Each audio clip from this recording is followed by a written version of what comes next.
Assalamualaikum warahmatullahi wabarakatuh. Selamat pagi Bapak Ibu semua. Saya di sini mewakili tim COP SMAN 3 Kota Serang akan menjelaskan kembali materi tujuan pembelajaran yang sudah kami dapatkan pada pelatihan Bakti BCA beberapa waktu yang lalu. Mengenai tujuan pembelajaran, saya yakin Bapak Ibu semua sudah tidak merasa asing lagi karena ini sudah jadi makanan kita sehari-hari dalam proses pembelajaran. Ya, kegiatan menyusun RPP merupakan salah satu tugas penting guru dalam memproses pembelajaran siswa. Dalam perspektif kebijakan pendidikan nasional yang dituangkan dalam Permendiknas RI nomor 41 tahun 2008 tentang standar proses, disebutkan bahwa salah satu komponen dalam penyusunan RPP itu adanya tujuan pembelajaran, yang di dalamnya menggambarkan proses dan hasil belajar yang diharapkan dapat dicapai oleh peserta didik sesuai dengan kompetensi dasar. Tujuan pembelajaran hendaknya diletakkan dan dijadikan titik tolak berpikir guru dalam menyusun sebuah RPP yang akan mewarnai komponen-komponen perencanaan lainnya. Tujuan pembelajaran itu dapat menjadi dasar dalam membuat RPP itu sendiri. Nah, berdasarkan penjelasan di sini, kita tahu bahwa ternyata tujuan pembelajaran itu penting banget. Jadi sebelum bikin RPP, kita harus tahu tujuan pembelajaran kita itu apa. Ya, sama kayak kalau misalnya kita mau berlibur. Kalau tujuan kita jelas, misal kita mau berlibur nih, mau liburan. Kita mau liburan ke Bandung. Tujuannya kemana? Kalau kita udah punya tujuan, misal kita mau berlibur ke Maribaya, ke Dago, dan seterusnya. Kalau kita udah tahu tujuan kita kemana, gitu kan? Kita bisa merencanakan kira-kira nanti kita berangkatnya kapan biar nggak macet, atau kira-kira kita harus mempersiapkan budgetnya berapa, dan seterusnya. Sama seperti dalam proses pembelajaran. Kalau kita udah tahu tujuan pembelajaran itu apa, kalau kita sudah menentukan tujuan pembelajaran yang mau kita dapetin apa, nah jadi kita bisa merancang pembelajaran itu sendiri bagaimana proses pembelajarannya. Nanti kita belajarnya, proses pembelajarannya mau pakai metode apa, gitu kan? Terus nanti penilaiannya di akhir bakal bagaimana, dan seterusnya. Apa itu tujuan pembelajaran? Para ahli memberikan rumusan tujuan pembelajaran yang beragam, tapi semuanya merujuk pada esensi yang sama, bahwa yang pertama, tujuan pembelajaran adalah tercapainya perubahan perilaku atau kompetensi pada siswa setelah mengikuti kegiatan pembelajaran. Jadi, bakal ada bedanya ketika siswa setelah belajar dan sebelum belajar. Ya, jadi ada peningkatan perilaku atau peningkatan kompetensi siswa sebelum adanya proses pembelajaran dan setelah proses pembelajaran, dan semuanya itu ada tujuan pembelajarannya.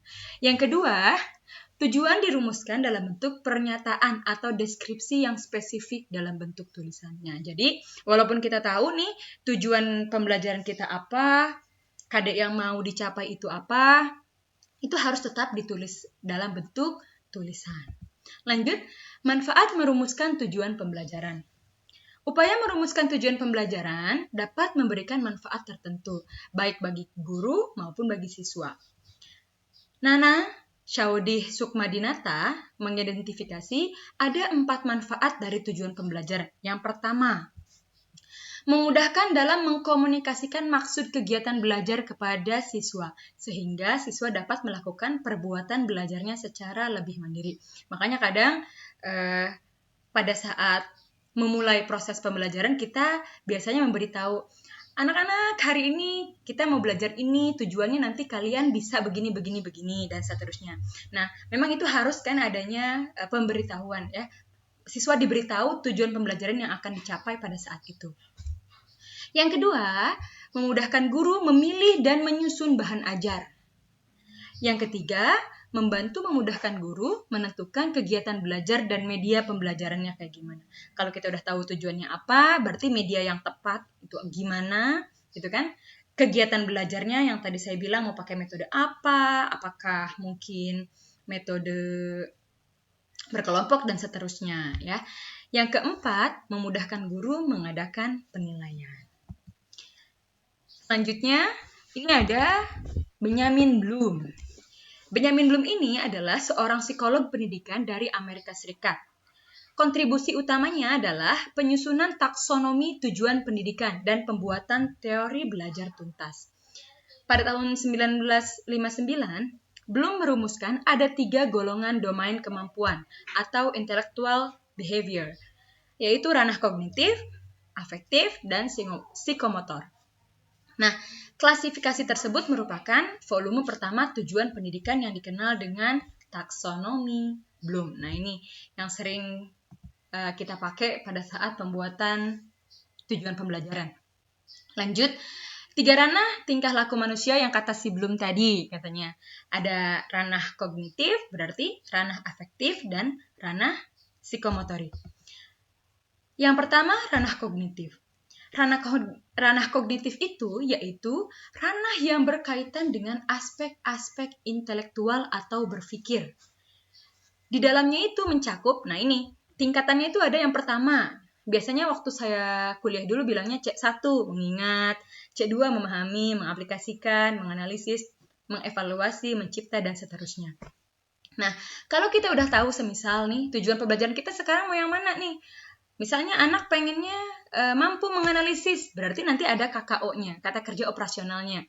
Berarti siswa mampu membandingkan atau siswa mampu mengorganisasikan dan seterusnya. Nah, ini tingkatan-tingkatan pada ranah kognitif.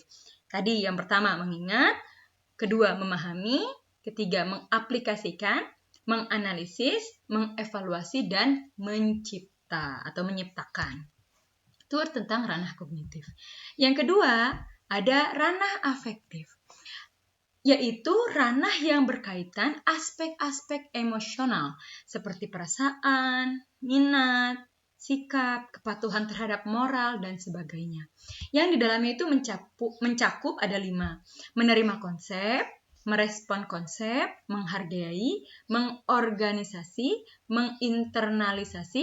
Nah, ini dia ya, 5 menginternalisasi gitu. Di sini ada definisinya dan ada kata kerjanya masing-masing. Jadi kalau misalnya menerima konsep, biasanya nanti di tujuan pembelajarannya siswa mampu menjelaskan gitu kan, atau siswa mampu mengidentifikasi, atau siswa mampu bertanya, dan seterusnya. Jadi dalam tujuan pembelajaran itu kita mau ngambil ranah afektif yang mana nih? Misalnya tingkatannya yang mana? Misalnya siswa mampu, kita pengen C3 menghargai, berarti nanti kata kerjanya yang harus ada pada tujuan pembelajaran itu berarti siswa mampu melengkapi, siswa mampu mendemonstrasikan, atau siswa mampu menunjukkan, dan seterusnya. Yang terakhir, ranah yang ketiga itu adalah ranah psikomotor, yaitu ranah yang berkaitan dengan aspek-aspek keterampilan yang melibatkan fungsi sistem syaraf dan otot dalam fungsi psikis, seperti gerakan fisik atau koordinasi gerakan tubuh.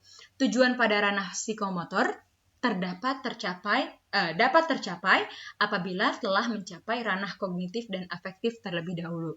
Jadi ibaratnya psikomotor ini adalah aplikasi ya dari si kognitif dan afektif tadi.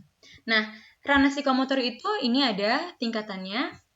Namanya ada persepsi, kesiagaan, berespon sesuai arahan, mekanistis, memberikan respon kompleks nyata, adaptasi, menampilkan orisinalitas. Nah, di sini masing-masing ada definisi dan kata kerjanya, tergantung nanti pada ranah psikomotor tujuannya apa yang mau dicapai. Apakah mungkin memberikan respon kompleks nyata, atau mungkin kesiagaan siswa, dan seterusnya. Selanjutnya, bagaimana teknis penyusunan tujuan pembelajaran? Teknis penyusunan tujuan pembelajaran itu biasanya dapat disingkat dalam format ABCD ya. A itu audiens itu pesertanya, siapa gitu ya, peserta didiknya. Terus yang B, behavior itu perilaku yang diamati. Tadi kita maunya dia mengamati kah atau apakah, dan seterusnya. Yang 3, harus ada juga condition, persyaratan yang perlu dipenuhi agar perilaku yang diharapkan dapat tercapai. Yang terakhir ada degree atau ukuran keberhasilan. Jadi dalam penyusunan tujuan pembelajaran, format ABCD ini harus ada, harus lengkap. Jadi harus ada audience, behavior, condition, dan degree. Masing-masing harus ada. Contoh. Nah ini, yang pertama, semisal kita mau bikin tujuan pada ranah kognitif, misalnya tingkat 2, ya, C2 atau memahami. Siswa kelas 9, siswa SMP kelas 9, nah ini berarti siswa, itu kan orangnya. Nah berarti ini masuknya ke audiens. Mampu menyimpulkan. Nah, menyimpulkan itu kan berarti behaviornya, ya. Menyimpulkan apa? Isi dari sebuah tes deskripsi. Nah, itu behaviornya. Perilakunya yang diberikan pada saat ujian tertulis, conditionnya. Pada saat ujian tertulis itu conditionnya. Dan dengan nilai minimal 72 itu degree-nya, ya. Jadi lengkap, ada A, B, C, D. Itu pada ranah kognitif. Contoh pada ranah kognitif. Yang kedua, contoh pada ranah afektif. Misalnya kita mau bikin C3 atau tingkat ketiga, yaitu implementasi. Berarti tadi kita lihat, di implementasi itu KKO-nya apa aja, ya gitu ya. Kata kerjanya apa aja gitu. Di sini contohnya ada, misal, siswa SMA kelas 11, jadi di sini audiensnya juga harus lengkap, harus jelas. Jangan cuma siswa mampu, nah siswa kelas berapa gitu ya. Jadi audiensnya harus jelas. Siswa siapa nih gitu. Jadi kita tuliskan dengan jelas siswa SMA kelas 9. Kelas 11. Siswa SMA kelas 12. Siswa SMA kelas 10 dan seterusnya. Jadi audiensnya harus jelas. Siswa SMA tadi kelas 11 itu merupakan audiens, orangnya, subjeknya. Mampu mendemonstrasikan, ya kan? Siswa mampu mendemonstrasikan. Itu KKO-nya. Demonstrasi apa? Sikap peduli terhadap hak asasi manusia berdasarkan perspektif Pancasila dalam kehidupan berbangsa dan bernegara. Ini adalah behaviornya. Mampu mendemonstrasikan. Ya, itu behaviornya. Pada saat ujian praktek, kondisinya kapan nih? Gitu ya. Ujian praktek dengan metode bermain peran. Pada saat ujian prakteknya ini merupakan kondisinya. Yang terakhir, dengan memperoleh nilai minimal 80. Nah, ini degree-nya, gitu ya. Yang ketiga, ranah psikomotor, tingkat keempat misal, yaitu mekanistik. Contohnya di sini ada siswa SMA kelas 11 mampu merakit produk kerajinan dari bahan limbah berbentuk bangun ruang sesuai dengan prinsip dan prosedur pembuatan dan mendapatkan nilai minimal 75. Berarti masing-masing contohnya di sini lengkap, ada audience, behavior, condition, dan degree gitu ya. Jadi itu tadi mengenai tujuan pembelajaran. Kurang lebihnya saya mohon maaf. Apabila ada kata-kata yang salah mohon dimaklum. Assalamualaikum warahmatullahi wabarakatuh.